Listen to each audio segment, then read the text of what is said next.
Boa tarde a todos. Estamos começando mais uma aula de filosofia para o segundo ano. Eu sou o professor Gilvan e nós somos da Escola Coab Inácio Monteiro 3. Hoje, especificamente, nós falaremos sobre a relação que existe entre o existencialismo sartriano, o humanismo e, sobretudo, a ética sartriana. Lembrando que nós estamos trabalhando nesses últimos dias, né, as concepções éticas mais trabalhadas, né, mais importantes das concepções filosóficas em voga. Então, a gente já passou por algumas delas. E hoje, né, como não poderia deixar de ser, nós vamos fazer uma abordagem a partir da concepção sartriana. É importante trazer para vocês a informação de que nós estamos produzindo aí uma reflexão mais ampla sobre esse processo ético, uma vez que esse é um tema que muitas vezes aparece, né, nos vestibulares aí, sobretudo os vestibulares nacionais, como o Enem, e também porque é importante que nós pensemos, né, a ética sob várias perspectivas, uma vez que nós somos primordialmente cidadãos éticos, né? Nós dependemos da ética e da moral em alguma medida para nos ancorar enquanto cidadãos, né? A ética, ela é algo que está pressuposto em toda a sociedade. E hoje nós vamos falar um pouquinho sobre essa ética, sob a perspectiva sartriana. É importante considerar, senhores, antes de a gente adentrar o conteúdo, que o humanismo sartriano, esse existencialismo sartriano, essa ética sartriana, ela está ligada, né, àquilo que a gente vai chamar de angústia. A angústia, a falta de propósito, o sentimento de abandono. E o interessante é que quanto mais a gente adentra situações complexas e quanto mais crise política e quanto mais crise sanitária, quanto mais crise existencial a gente atravessa, maior é a chance de nós irmos parar numa concepção ética existencialista, né? Trocando em miúdos, o Sartre, embora ele vá produzir uma filosofia que nos relega a si mesmos, ele sempre é lembrado em momentos de angústia, em momentos de dores, em momentos em que as pessoas precisam de um certo consolo, porque o humanismo sartriano, e sobretudo o existencialismo sartriano, ele é atravessado por uma noção de que o sujeito é responsável por si mesmo. E isso, senhores, é um ponto muito importante, sobretudo nos dias atuais, em que as pessoas estão, em alguma medida, na dependência do outro, né? Quer-se que o outro resolva o meu problema. E essa filosofia sartriana, ela é exatamente a negativa de tudo isso. De maneira alguma, essa perspectiva sartriana vai permitir que eu fique na dependência do outro, que eu caiba, né, no molde que no modelo, no molde que o outro produziu para mim, uma vez que a filosofia sartriana, ela está sempre nos ligando à responsabilidade. Esse é um ponto, tá? É importante que vocês entendam que o existencialismo, ele é uma corrente que se opõe diametralmente a uma ideia de essencialismo. E aí talvez vocês estejam perguntando, professor, o que é o essencialismo, né? Trocando em miúdos, nós podemos dizer que o essencialismo, ele está ligado a uma filosofia mais clássica, uma filosofia mais platônica e também, né, por conseguinte, a uma filosofia cristã. Eu não sei se vocês lembram, na nossa última aula, nós falamos um pouquinho sobre a moralidade, né, o moralismo e a moral vigente no Ocidente, que é atravessada por uma noção cristã, e essa noção de uma existência que está ali sendo sempre precedida por uma essência. Então, numa noção existencialista, a essência precede a existência. Isso quer dizer o seguinte: quando você nasce, já existe alguma coisa te esperando. Você já tem um padrão, você já tem um modelo, já existe algo determinado para você. Então, essa é uma noção que está muito ligada, sobretudo, à filosofia do Platão e à filosofia cristã, né? A ideia de que existe um padrão ao qual você deve se sujeitar para ser feliz. Né? Isso acontece há bastante tempo. Então, por exemplo, se a gente for pegar aqui a filosofia do Platão, o Platão vai dizer que existe o mundo das essências, né? O mundo das essências, e esse mundo aqui no qual nós estamos é o mundo das cópias. Então, nós somos determinados por essências ou por ideias que estão aí dadas antes de nós mesmos. E nós deveríamos, segundo Platão, nos adequar a isso. Essa noção essencialista de que existe uma essência, ela é uma noção do dever ser. Então você já nasce devendo ser alguma coisa, você precisa ser alguma coisa, você precisa se adequar, você precisa se encaixar. É sempre uma noção do dever ser. Né? É como se você fosse o homem devedor. Então você já nasce, o homem, a mulher, você já nasce em dívida. Você tem que ser bom, ser justo, ser correto, ser ético. Só que essa noção de bondade, ética e correção, ela já existe. Você tem que se adequar a ela. E a proposta do Sartre, senhores, é exatamente uma inversão disso. Porque o que se tem? Tem-se sempre a noção de que nós temos uma essência, uma alma, digamos assim, que é anterior ao nosso corpo. Então, para os essencialistas, a essência precede a existência. Então, a ideia, a alma, o modelo, eles já existem. Quando você passa a existir, você bebe nessa fonte. Você está se alimentando em algo que já existe. Para o Sartre, e essa frase é dele, tá? ou é baseada na filosofia dele, para o Sartre, a existência precede a essência. Ó, essa é uma parte importante. A existência precede a essência. O que isso quer dizer, resumidamente?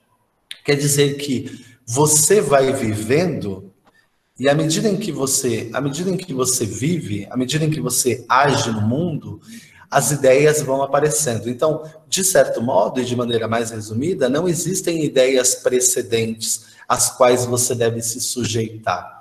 Você é senhor de si e responsável por, na relação com os objetos, estabelecer um padrão. Então, não existe um padrão a priori, não existe um padrão antes. É você, enquanto sujeito, que vai determinar a sua própria existência. Essa noção sartriana, eu já discuti com vocês em algumas salas, mas ela é de suma importância porque ela pressupõe, senhores, uma responsabilização, uma responsabilidade. Se eu não tenho ninguém dizendo como eu devo ser e o que eu tenho que fazer, se eu não estou obedecendo ordens, por quê?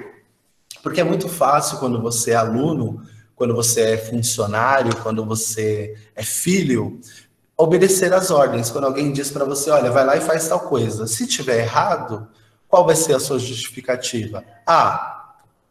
Mas eu só estou fazendo aquilo que me pediram para fazer. Eu estou me adequando a uma norma maior do que eu. Mas quando nós somos largados à nossa própria responsabilidade, quando nós somos soltos nessa responsabilidade, cabe a nós fazer a escolha, me parece que as coisas mudam. Por quê? Porque a minha escolha, quer por bem, quer por mal, ela vai ser de total responsabilidade minha. Eu não vou ter a quem culpar caso eu tome uma escolha ou eu tome uma decisão errada. E nesse ponto, senhores, a filosofia sartriana, ela é bastante interessante, né? Porque ela nos coloca sobre uma égide diferente, ela nos coloca sobre uma perspectiva diferente de que, isso é o Sartre que diz, tá? De que eu estou condenado a ser livre. Então, para o Sartre, embora isso pareça um paradoxo, existe uma condenação que está sobre toda a vida humana. E qual que é a condenação? De que eu sou obrigado a ser livre. Então, você está condenado à liberdade. Percebam, senhores, condenado. Né? A gente costuma ver a liberdade como algo prazeroso. E ela realmente o é. É muito mais interessante ser livre do que ser cativo.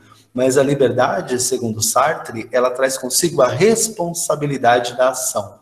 né? Então, vocês, diz o Sartre, estão condenados à liberdade. E por mais que vocês se escondam, né, e pode acontecer dos senhores se esconderem detrás de pressupostos, detrás de religiões, detrás de políticas, detrás de crenças, detrás do senso comum, não importa detrás do que vocês se escondem. A responsabilidade dos seus atos são sempre seus, né? É sempre sua, na verdade. Por quê? Porque, de um modo ou de outro, você escolher obedecer também é uma escolha.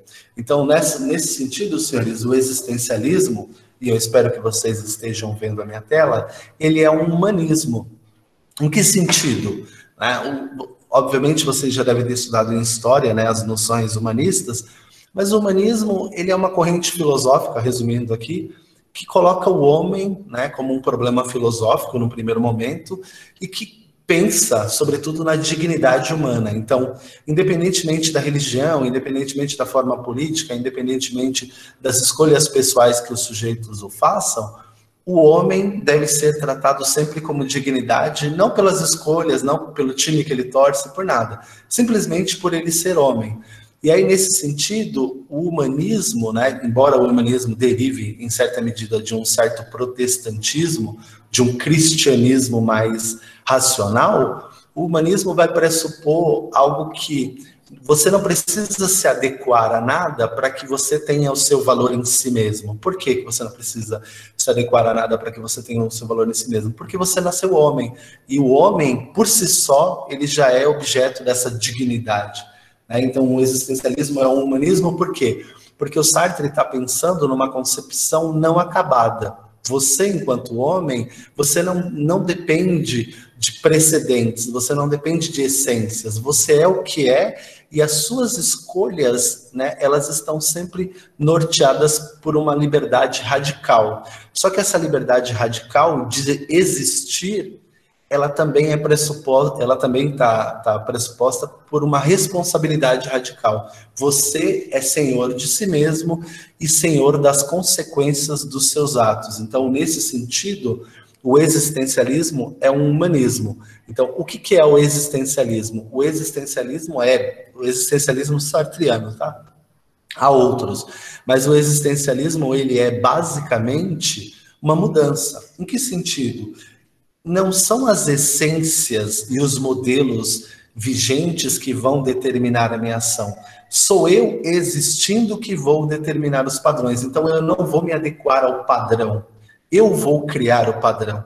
E esse padrão vai servir para quem? Para mim mesmo. Então, eu sou responsável pelas minhas ações. E é importante que vocês entendam, né? Eu acho que esse ponto talvez seja crucial, de que para o Sartre, né, o homem pensa sempre para fora de si. Ele é um ser humano, ele é um animal, né, que pensa sempre para fora de si. Então a sua consciência, ela está sempre saindo de você, na sua relação com os objetos do mundo, na sua relação com outros humanos. Então ele separa em duas categorias. Ele vai dizer que existe o ser em si. O que é o ser em si? O ser em si são os objetos, os animais, tudo aquilo que está no mundo e tem uma certa materialidade. Então, o ser em si, ele está restrito a si mesmo. Então, por exemplo, um cachorro, ele está restrito aos seus próprios instintos.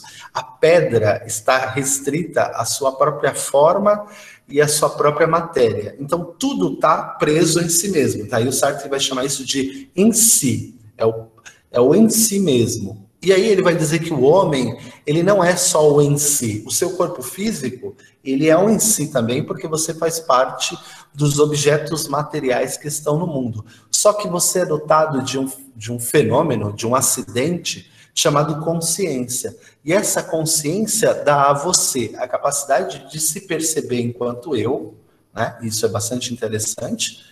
Ela dá a você a capacidade de se perceber enquanto indivíduo, e ela também te dá a condição e a capacidade de perceber os outros objetos do mundo, de perceber as outras coisas do mundo. Então, para o Sartre, o homem, ele é um para si. porque você consegue pensar para fora de si mesmo e essa sua reflexão volta para si mesmo. Então, os objetos e o seu corpo humano são um em si, porque eles estão restritos à própria condição. Só que como você é um ser humano dotado de consciência, então você também é um para si. Quer dizer o seguinte, você consegue pensar para fora de si mesmo. E nesse sentido, senhores, e por haver isso, por haver esse para si, você está condenado a essa liberdade, né? E o interessante é que o fato de você estar o tempo inteiro olhando para fora, né, pensando para fora de si mesmo também, embora você se reconheça enquanto indivíduo, faz de você um sujeito inacabado. Você é um ser inacabado, ou seja, você é um ser que está em constante mudança, só que essa mudança, ela não é a mudança de um ser que se fechou em si mesmo e está sendo mudado na sua materialidade, é a mudança de um ser que está sempre incompleto. Daí o fato de que as suas atitudes, elas te conduzem, em alguma medida, a ser um sujeito que caminha em direção a esse acabamento, né? Vamos usar aqui entre aspas. Então, nesse sentido, senhores, essa é uma filosofia da angústia. Por quê? Porque eu não tenho ninguém me dizendo o que eu vou fazer, eu não tenho ninguém me espelhando, eu não tenho exemplos, eu não tenho modelos. Eu sou o modelo de si mesmo, eu sou o senhor de mim mesmo. Eu estou, de certo modo, largado no mundo às minhas próprias escolhas. Daí, senhores, haver aquela frase, né, que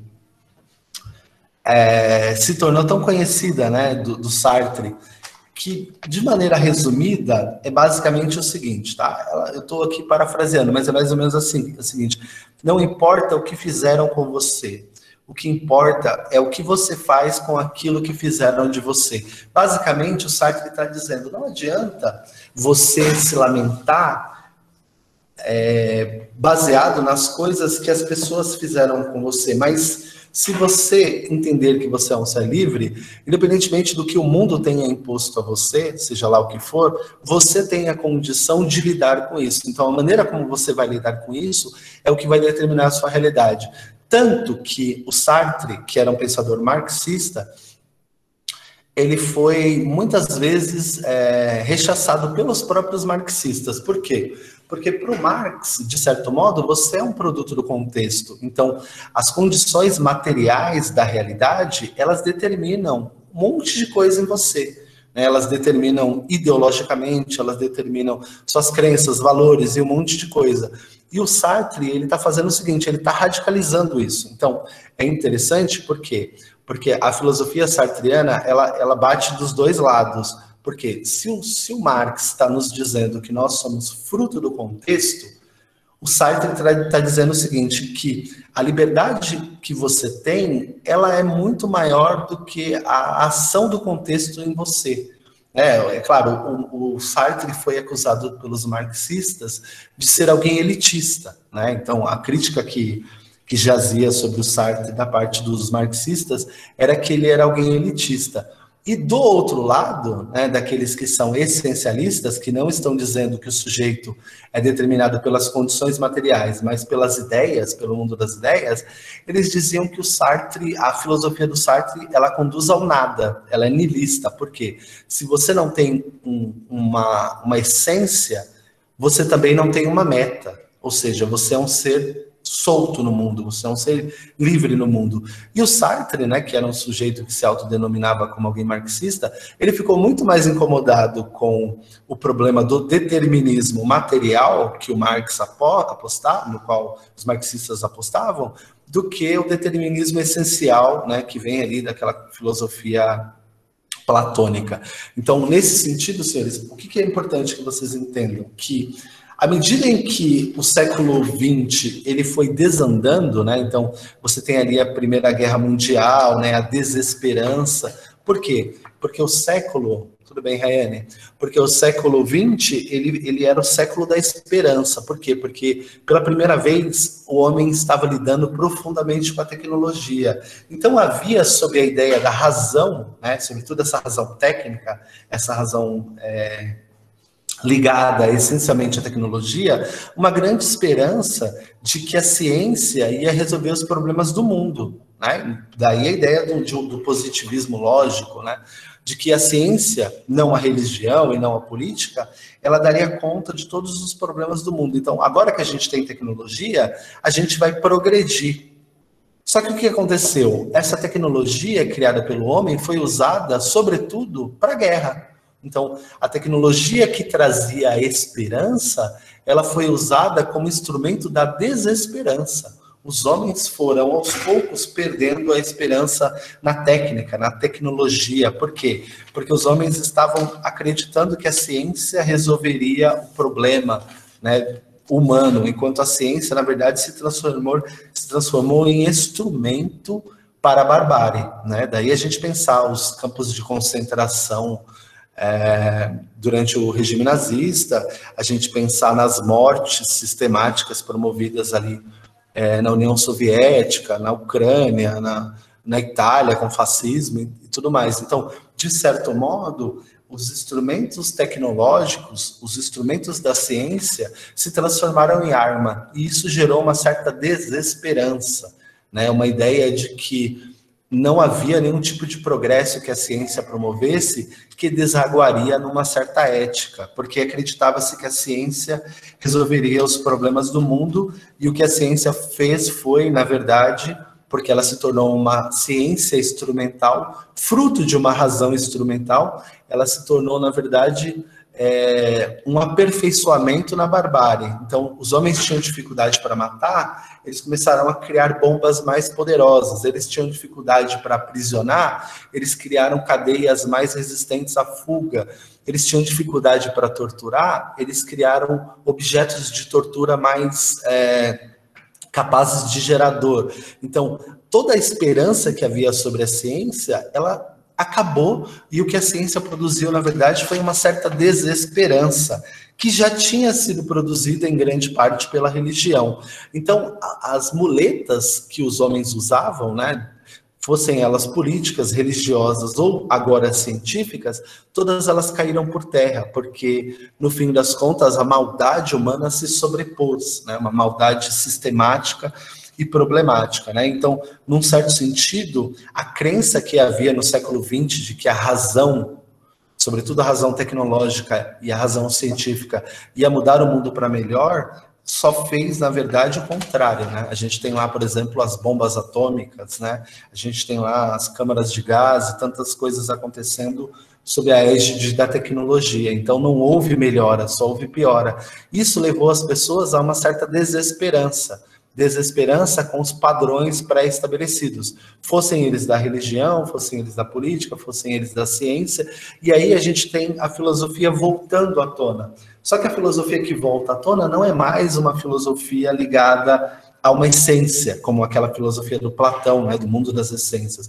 É uma filosofia agora existencialista que vai pensar nos problemas de maneira individual. Só que essa individualidade, ela não é uma individualidade vazia, ela é uma individualidade regida pela razão, só que uma razão que está sob responsabilidade. Por quê? Vou dar um exemplo para vocês. A gente tem um livro escrito pela filósofa Hannah Arendt, que chama-se Eichmann em Jerusalém. E assim, eu não vou explicar o conceito, porque senão a gente ia passar muito tempo, mas é basicamente o seguinte: a polícia israelense prendeu um cara que era um dos responsáveis por mandar os judeus lá para a câmara de gás, né? Ele era um dos responsáveis ali pela logística da coisa toda. E aí ele dizia o seguinte: gente, eu sou nazista, mas eu sou inocente, porque eu só estava obedecendo ordens. Os meus superiores, eles pediam para que eu fizesse. Se eu não fizesse, eu estaria desobedecendo uma ordem de um superior direto meu e eu provavelmente seria punido. Então, o que acontece? O Eichmann, ele está dizendo o seguinte: eu não tenho culpa de ter mandado os judeus para morrer. Eu era só um funcionário, né? A gente vai chamar esse conceito. Talvez mais adiante a gente tenha essa aula, mas a gente vai chamar esse conceito de banalidade do mal, que é o sujeito que faz o mal e volta para casa para dormir com a família, sabe assim? O cara matava, sei lá, 2.000 pessoas por dia, sufocadas no gás, e à tarde ele voltava para brincar com os filhos e assistir televisão, entende? Então existe uma certa banalidade do mal. Essa banalidade do mal, ela está ancorada nessa ideia de que o sujeito está obedecendo ordens, ele está seguindo padrões. Não é ele que faz a escolha, alguém fez a escolha por ele e ele só obedeceu. Esse é, assim, de maneira rudimentar, o grande problema ético, né, que o Sartre vai encontrar. Que é o quê? O problema ético que o Sartre vai encontrar é que, de algum modo, o sujeito está restrito a uma concepção que faz com que ele seja obrigado a escolher, né? E as suas escolhas são sempre elementos importantes, né? Que dependem, em grande parte, daquilo que ele faz. Então, você não tem como dar desculpa que esse sujeito, que é o Eichmann, mandava, ele estava obedecendo ordens. Você não tem como fazer isso porque você faz as suas escolhas, né? Então, num certo sentido, você se vê obrigado a agir sem que isso recaia sobre você. É claro que esse existencialismo sartriano, ele também tem como marca um certo ateísmo. Por quê? Porque se não existem padrões estabelecidos, também não pode existir Deus, anjo ou qualquer entidade metafísica. Daí a crítica que os religiosos faziam ao Sartre. A ideia de que a filosofia sartriana, embora ela seja uma filosofia da responsabilidade, ela nos lança no mais radical de todos os vazios, que é o vazio de você consigo mesmo e as suas próprias escolhas. E aí, senhores, nesse ponto, a filosofia sartriana, ela de fato é uma filosofia do ateísmo. É o existencialismo sartriano, embora isso seja importante que vocês entendam, exista um existencialismo cristão, o existencialismo sartriano, por ser radical, ele é um existencialismo ateu. Ele está sempre ligado a uma não metafísica, a nada que seja essência, né? E a gente sabe que os seres metafísicos, as divindades, os deuses, eles são essências, né? Deus está aí antes de você nascer. Deus é um ser eterno, Deus é um ser imutável. Então, Deus seria uma essência. E aí você, segundo Sartre, poderia se esconder nessa concepção de que você está atendendo à vontade de Deus para não ser radicalmente livre. Então, o Sartre vai dizer que não dá para existir Deus ou ideia precedente. É claro que é uma filosofia mais radical, porque senão você estaria se ancorando em algo que já existe. E a ideia dele é ser, nesse sentido, radical, tá? E aí eu vou apresentar para vocês algumas definições aqui, né, que nos foram, que eu recortei aqui de algumas obras.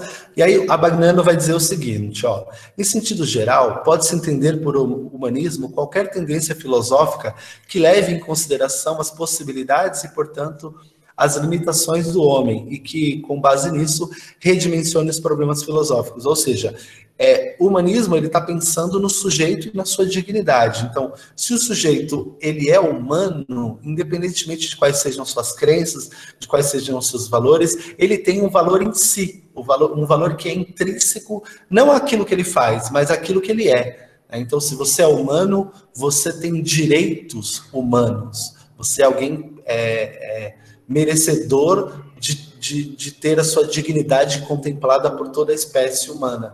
Daí, senhores, a noção dos direitos humanos, né? A gente ouve muitas pessoas falando, os direitos humanos, né?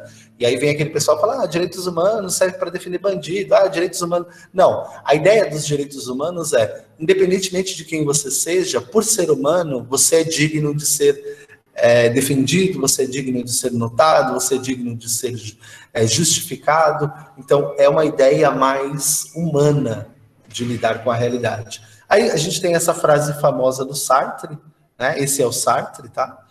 Que o inferno são os outros. Essa frase é um clássico, sempre aparece em citações e tudo mais, que é basicamente o seguinte: como eu não quero me responsabilizar pelas minhas ações, o outro é sempre o culpado. Eu estou resumindo de maneira drástica aqui, mas é mais ou menos o seguinte: nunca sou eu o culpado pelos meus erros. A culpa pelos meus erros é sempre do outro. Ah, mas ele me fechou no trânsito. Ah, mas ele passou muita lição. Ah, mas ele falou do meu cabelo. Ah, mas ele fez aquilo, ele fez assado. Então, o Sartre está dizendo o seguinte: você é responsável pela maneira como você lida com as coisas que as pessoas fazem com você também. Entende? Então, assim, a pessoa, ela me tratou mal. É claro que você pode tratar ela mal de volta, mas você pode lidar de uma outra forma. E é exatamente esse o ponto que o Sartre está considerando. Ele está considerando o fato de que há uma responsabilização e há uma responsabilidade que é essencialmente nossa e que muitas vezes nós tendemos a jogar ao outro, né? Por quê? Porque isso, de alguma forma, vai me dar uma certa possibilidade de me eximir de uma determinada culpa, ou vai dar a minha possibilidade de me esconder, né, caso seja necessário. Estou colocando aqui o carregador, porque eu acabei esquecendo, então está quase acabando a bateria da parada aqui. Agora foi. Então, basicamente, o inferno são os outros, por quê? Porque eu estou sempre tentando encontrar no outro a culpa pela minha omissão ou pela minha ação de maneira errada. Então, eu estou sempre colocando no outro aquilo que, em tese, deveria ser minha culpa, tá? E aí, o Sartre também, ele vai falar de uma certa angústia, e é importante que vocês entendam que essa angústia, ela é essencialmente motivada por três ações, são três as causas da angústia, tá? A primeira causa da angústia é que, à medida em que você vive, você se percebe como um ser finito. Isso quer dizer o seguinte: em determinado momento, né, sobretudo depois que você passa a adolescência, você começa a perceber que você não vai durar para sempre. Então é importante você valorizar as coisas que realmente são importantes. E isso joga sobre os seus ombros uma grande responsabilidade. Então, essa é a primeira causa da angústia. Você se percebe como um ser finito. A segunda causa da angústia é que você, de maneira consciente, você vai se perceber como alguém que foi abandonado no mundo material. Isso quer dizer o seguinte: de certo modo, é claro que existe uma certa radicalização nessa percepção, mas de certo modo, você é um ser vivendo entre outros seres e entre objetos. Então você, imagine, por exemplo, um sujeito andando no centro da cidade, lotado ali. Você é um ser largado a si mesmo, você é um ser material, né, um ser físico, convivendo com outros seres físicos e com outros objetos, com outros animais. Ou seja, de certo modo, primeiro, você é um ser finito. Segundo, você é um sujeito largado à sua própria sorte. Em que sentido? De que as suas escolhas, elas não podem, se você for um cidadão ético, depender do outro. Elas vão sempre, no fim das contas, depender de você mesmo. No fim das contas, senhores, você está consigo mesmo. Você está largado à sua própria sorte e você é responsável pela sua própria existência, né? Então, o primeiro ponto é se perceber como um ser finito, o segundo é ser abandonado no mundo material e o terceiro é estar incondicionalmente cativo à liberdade, ou seja, você é livre e responsável pelas suas próprias escolhas, independentemente de onde você esteja. Você pode estar num lugar muito bacana, você pode estar num lugar muito ruim, mas para o Sartre, as suas ações são consequências das suas escolhas e você é absolutamente sempre responsável por elas. Daí, senhores, a noção ética do Sartre, de que existe uma liberdade da qual você não pode escapar, você não pode se ancorar no outro, você não pode usar o outro como muleta. E outra coisa que acontece nesse processo assim como você não pode escapar da sua liberdade porque você está condenado a ser livre, você também não pode escapar das consequências dos seus atos. Porque você está essa condenação à liberdade, ela gera resultados e os resultados são obviamente, resultados de responsabilidades, de consequências, né? Então, você não pode se ancorar na realidade do outro, porque, no fim das contas, o que você é ser um sujeito livre, tá? E aí, o Franklin Leopold de Silva vai dizer o seguinte: Ele está falando da ética aqui, tá? Ora, quando o sujeito age e inventa o valor, isto é, cria a norma, é como se ele estivesse prescrevendo de forma imanente ao ato subjetivo a norma universal inerente à sua opção, fruto da liberdade originária, e o faz, como sabemos, enquanto também e ao mesmo tempo se coloca sob as determinações objetivas que interiorizou. Basicamente é o seguinte: a sua relação com o mundo vai te obrigar a agir.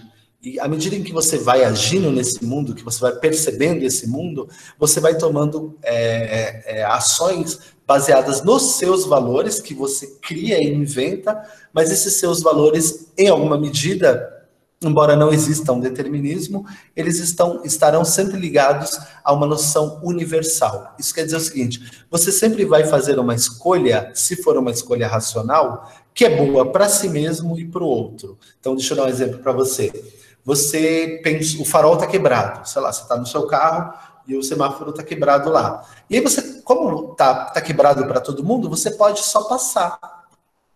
Porque está quebrado para todo mundo vai passar. Mas uma vez que você escolhe esperar o outro passar, você está fazendo uma escolha que é boa para si mesmo, ou seja, uma escolha subjetiva, uma escolha sua, mas que pode ser universalizada também, porque se o outro também esperar, não vai haver acidente. Então, de certo modo, a sua liberdade deu a você a condição de ser um ser humano ético. Porque você não está pensando numa ética normativa, nem numa ética prescritiva. Você está pensando numa ética do momento. E, nesse sentido, você tem uma proximidade com a noção ética arvorada pelo Aristóteles, tá? E aí tem mais alguns recortes aqui, que eu acho que são pertinentes. Mas o que é importante que vocês entendam? Que, para o Sartre, essa é a premissa, tá? A existência precede a essência. Primeiro você existe, depois você tem uma alma, depois você tem uma personalidade, depois você tem características. Você não nasce com essas coisas vão se fazendo à medida em que você vive. É mais ou menos assim: não existe um caminho pronto. O caminho se faz quando você caminha. Né? À medida que você vai andando e caminhando, o caminho vai se constituindo. Não tem ali um caminho pronto para você caminhar por ele, né? Um caminho pelo qual os outros já passaram, que vai te levar em alguma direção. Você escolhe a direção na qual você vai seguir, e à medida que você vai caminhando, o caminho vai se construindo diante de você. É como se a cada passo que você desse, o chão nascesse, né? Então, você está andando aqui, aí não tem chão, né? Aí você dá um passo, aparece um chão. Você dá um passo nessa direção, então é você que constitui o seu próprio caminho. E sobre isso, senhores, quando você pensa nisso, vem sobre você uma responsabilidade enorme, porque você não tem a quem culpar, né, caso você faça péssimas escolhas, né? E aí o Abagnano vai dizer ainda, né? Como o modo de ser próprio do homem, enquanto é um modo de ser no mundo, em determinada situação, analisável em termos de possibilidade. A análise existencial é, portanto, a análise das situações mais comuns ou fundamentais em que o homem vem a encontrar-se. Ou seja, como você é um sujeito inacabado, à medida em que você vive, à medida em que você se realiza enquanto sujeito, você se encontra. Né? Então, você não vai se encontrar apenas quando você se olhar no espelho, você vai se encontrar a cada ação correta que você tomar, a cada medida certa que você tomar, a cada ação que, diante do improvável, né, diante das possibilidades, você fizer a escolha correta para si mesmo. Né? Aquela ideia de que o Chesterton defende, né, de que o certo é certo mesmo que ninguém faça e o errado é errado mesmo que todos estejam fazendo. Então, as suas atitudes certas ou erradas, elas vão ser definidas pela sua vivência com a realidade e pela maneira como você cria esses valores na sua relação com o mundo, tá?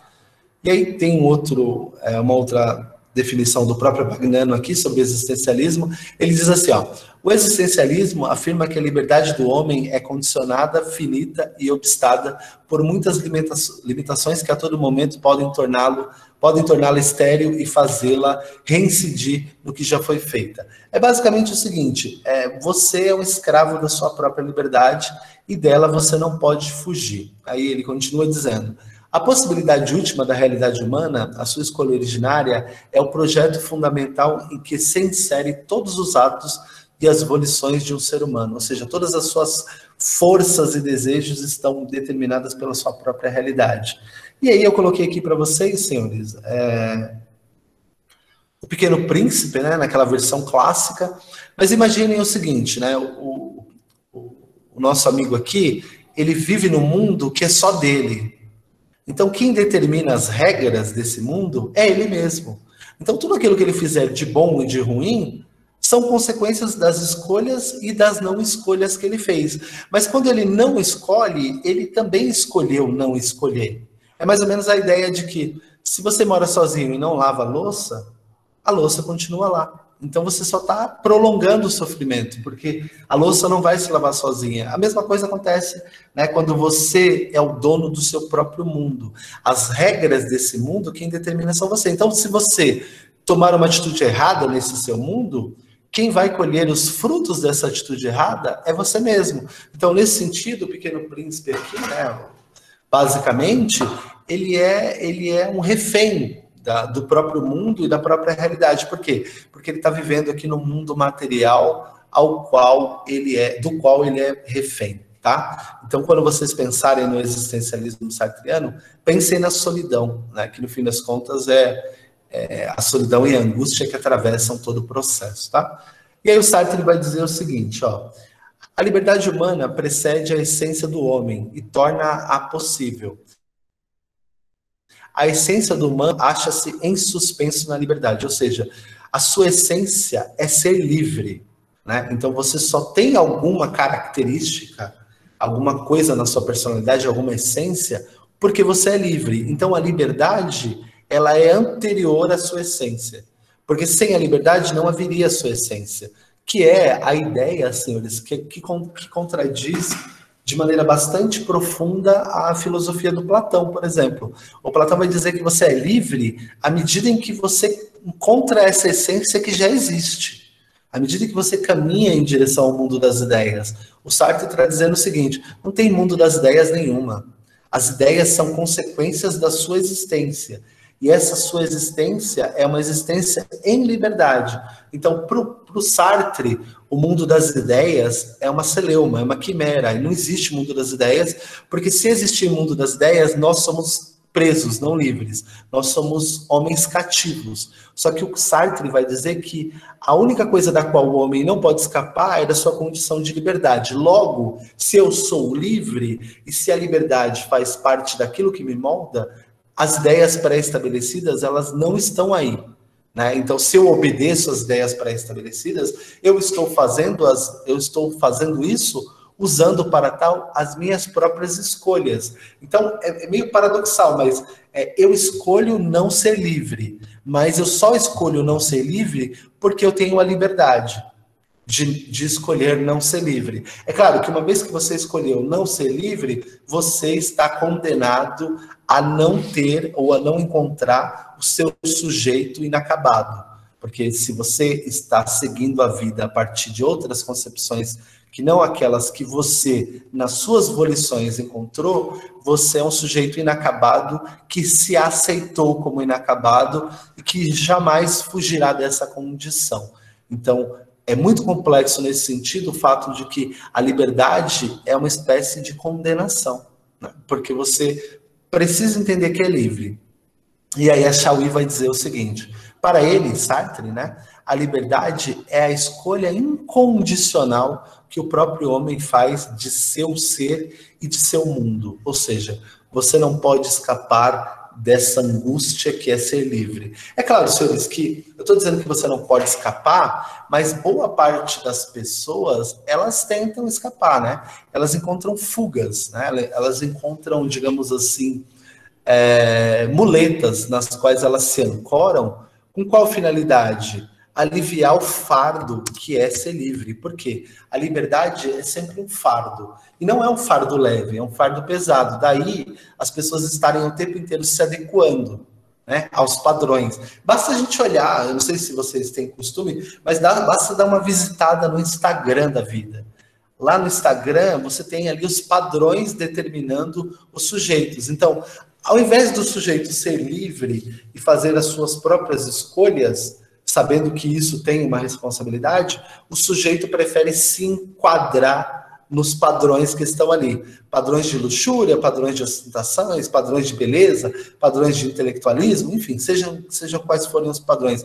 O sujeito, para não ter que escolher, ele permite que outros o façam por ele mesmo. Só que o problema é o seguinte, uma vez que você permite que o outro escolha por você, você não é livre na sua própria existência, porque não é você que está vivendo a sua vida. Tá? Então, num certo sentido, o Sartre está radicalizando a parada, ele está levando até as últimas consequências essa percepção de uma ética que se ancora numa liberdade que não se permite o pressuposto, que não se permite o precedente, que não se permite a essência antes da existência. E aí a Chauí vai dizer o seguinte, Sartre faz uma afirmação aparentemente paradoxal, dizendo que estamos condenados à liberdade. Qual o paradoxo? Identificar liberdade e condenação, isto é, dois termos incompatíveis, pois é livre quem não está condenado. Obviamente. Então, é claro que tem um jogo de palavras aqui do Sartre, né? A ideia do Sartre é que você entenda que não existe a possibilidade de não escolha. E se não existe a possibilidade de não escolha, existe sim uma certa condenação que é autoimposta pela sua própria consciência, tá? E aí a gente tem mais uma frase do próprio Sartre dizendo o seguinte: é o que traduzirei dizendo que o homem está condenado a ser livre. Condenado porque não se criou a si próprio e, no entanto, livre porque, uma vez lançado ao mundo, é responsável por tudo quanto fizer. Né? A ideia é mais ou menos a seguinte: você não queria nascer, você não pediu para nascer, quando nasceu, fez cara feia, o médico deu um tapa na sua bunda, você chorou porque você não queria nascer, já estreou no mundo tomando tapa na bunda, né? Alguns, né, que são, parece que tomaram tapa na cara, mas enfim, a maioria tomou tapa na bunda. E aí é o seguinte, quando você é lançado ao mundo, naquele núcleo familiar ao qual você pertence, sobre você pesa a responsabilidade de existir e de ser. Só que você não queria, você não pediu, mas uma vez que você está no mundo, você vai ter que lidar com os objetos do mundo, com os problemas do mundo e com a realidade. Com essa realidade hostil, com essa realidade muitas vezes acolhedora, mas com essa realidade que muitas vezes é um campo espinhoso, né? É um espinho, é um jardim, mas é um jardim de espinhos. Então, eu não pedi para nascer, mas uma vez que eu vim parar no mundo, eu vou ter que saber lidar com essa realidade, né, de maneira bastante profunda. Daí o fato da filosofia sartreana ser uma filosofia da escolha e ser também uma filosofia da angústia. Por quê? Porque o Sartre não nos permite desculpinhas, ele não nos permite vitimismos, digamos assim, né? É claro que eu não estou aqui relativizando o problema das vítimas, né, numa sociedade como a nossa, mas ele não nos permite a desculpa. Porque ele vai dizer, olha, tudo bem que você tem problemas, né? E aí a gente volta àquela frase, não importa o que fizeram com você, o que importa é o que você vai fazer com aquilo que fizeram com você. Parece um pouco romântico essa noção, né? Mas no fim das contas, ela está sempre pensando numa noção de liberdade, ela está sempre pensando numa noção de profundidade, tá? Então, tenham isso em mente. Para o Sartre, o que importa mesmo é a liberdade e as consequências dessa liberdade. Portanto, a ética sartriana, ela se dá sempre na existência. Aí eu coloquei aqui uma tirinha, não sei se vocês conseguem ler, mas ela vai estar no formulário, que diz assim, ó: nasci para satisfazer a grande necessidade que eu tinha de mim mesmo. Né? Essa daqui é uma minhoca sartriana, é uma minhoca existencialista. Ela está citando Sartre, tá? Ó, vou repetir. Nasci para satisfazer a grande necessidade que eu tinha de mim mesmo. A grande necessidade que eu tinha de mim mesmo, porque eu sou um ser inacabado. E aí a minhoca continua. O homem não é nada mais do que aquilo que se faz a si próprio. Percebam, senhores? Eu sou um ser inacabado e a minha existência depende daquilo que eu faço consigo mesmo. Não é o que os outros fazem comigo, é o que eu faço consigo mesmo. E aí ele continua. Detesto as vítimas quando elas respeitam os seus carrascos. Sartre continuando, né? E aí, depois foi todo mundo embora, porque ninguém aguentava mais essa chatice dele. Aí ele diz, tenho que ler menos Sartre. Percebam, Por que que ninguém aguentava a chatice dele? Obviamente porque era essa minhoca é meio chata mesmo, mas porque também as pessoas elas estão se aproveitando das desculpas que estão aí dadas, né?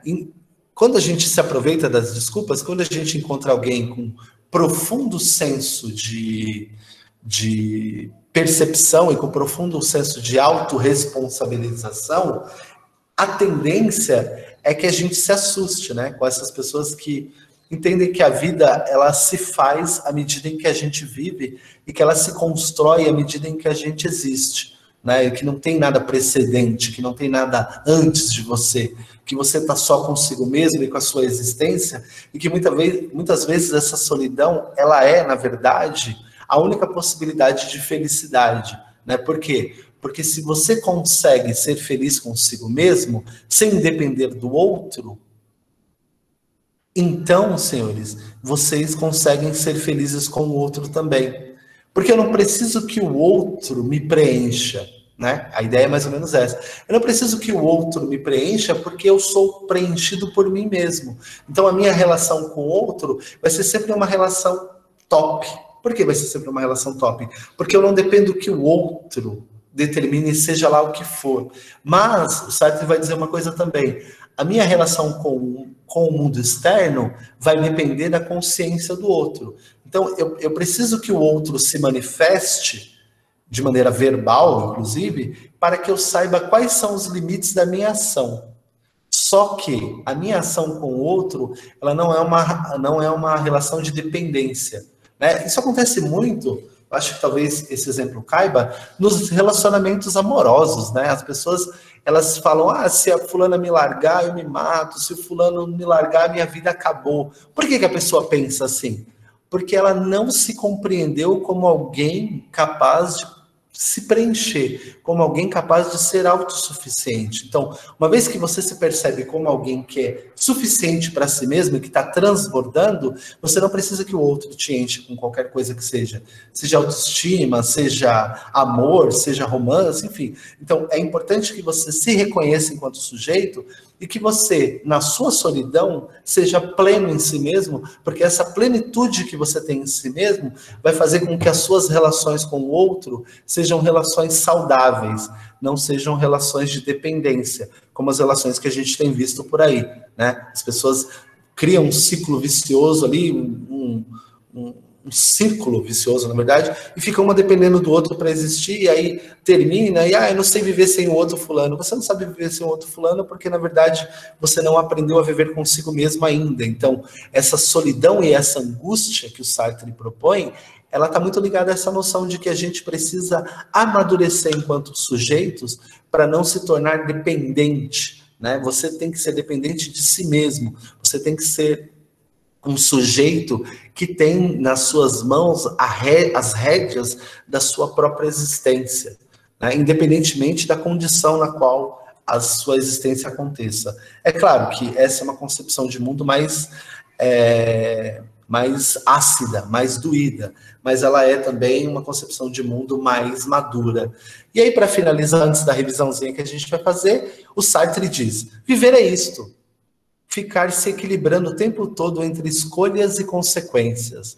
Aí você está vendo o Sartre tentando se equilibrar. Mas basicamente é isso, senhores. Viver é ficar se equilibrando o tempo todo entre as escolhas que eu faço e as consequências que eu obtenho das minhas escolhas. Senhores, basicamente é isso. O que vocês precisam saber do Sartre para ir bem no vestibular? Vocês precisam saber que o Sartre é um pensador existencialista, que o existencialismo sartriano, ele é um existencialismo ateu, portanto não cabe nenhum tipo de metafísica, e que para o Sartre, sobretudo, a existência precede a essência. Aquilo que eu sou enquanto vivo vai criar em mim uma... Se eu tenho uma alma, o Sartre não acredita em alma, mas se eu tenho uma alma, essa alma é consequência da minha vida. Então, eu não tenho uma alma antes de mim. Eu tenho uma alma que, se eu tiver, que vem depois de mim. Ela é consequência da minha volição. Ela é consequência das minhas escolhas. E, nesse sentido, vocês devem considerar o Sartre um pensador existencialista e também um pensador humanista, porque uma vez que eu não tenho um padrão nos quais eu me enquadro, a minha dignidade se dá não porque pelas escolhas que eu faço, mas sobretudo, né, sobretudo por eu ser um sujeito humano. É uma ética e um existencialismo, um humanismo da razão. Sou eu estabelecendo como as coisas devem ser, independentemente do que esteja dado, né? Independentemente do que diga-se acerca das coisas todas. Tudo bem, senhores? Compreendido? Eu não quero me estender demais, porque essa já é a nossa terceira aula sobre ética, mas a ideia é basicamente essa, né? Giovana, você chegou à crise existencial, mas a ideia é basicamente essa, de chegar... Mas é uma crise boa, né, Giovana? Porque é uma crise do realismo, né? É uma noção real de si mesmo, né? A gente não está pensando... não é aquela crise frajuta e falsa, é uma crise que nos faz continuar caminhando. Se viver é se equilibrar entre escolhas e consequências, que nós, pois, aprendamos a fazer as nossas escolhas e a lidar com as nossas consequências, sem ficar se escondendo nas coisas já estabelecidas, nas éticas já estabelecidas, nas religiões, nas políticas, né? Lidar consigo mesmo e entender que existir é um ato de responsabilidade, e que a angústia de existir na realidade, ela é muito mais saborosa do que a ilusão da falsidade. Tudo bem, senhores? Eu acho que era isso. Eu espero que vocês tenham entendido as premissas, né? A Nárima escreveu aqui, vocês escreveram aqui, né? Não importa onde estamos, nossa mente ou nosso lar. Exatamente, Nárima, exatamente. Né? Você é responsável por si mesmo, mesmo que, né, isso não seja fácil de dizer. Né? Você é responsável pelas ações. Né? Você, ou voltando ao que o Sartre diz, né? Não importa o que fizeram com você, o que vai importar mesmo é o que você está fazendo com isso que fizeram com você. Né? Então, professor, eu não fui bem na prova, fui mal na prova. O Sartre vai dizer, você foi mal na prova porque você escolheu não estudar. É uma escolha. Qual é a consequência? Nota baixa. Professor, eu fui bem na prova. Você foi bem na prova porque você escolheu estudar, mas também é uma consequência. Percebam, senhores, tudo está ligado à escolha e à consequência.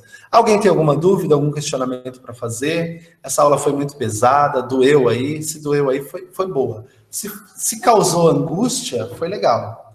Não havendo mais nenhum questionamento, nenhuma dúvida, vou encerrar a aula. Foi um prazer estar com vocês, embora vocês não tenham estado comigo, porque vocês escolheram não se manifestar durante a aula, e isso também é uma escolha, né? Faz parte. As manifestações foram todas no chat, e foram apenas 2, mas é isso, senhores. Coloquem o nome, quem não colocou, e foi um prazer estar com vocês nessa tarde fria de terça-feira, tá bom? Fiquem todos com Deus, né? Sartre que não nos ouçam, e até a próxima.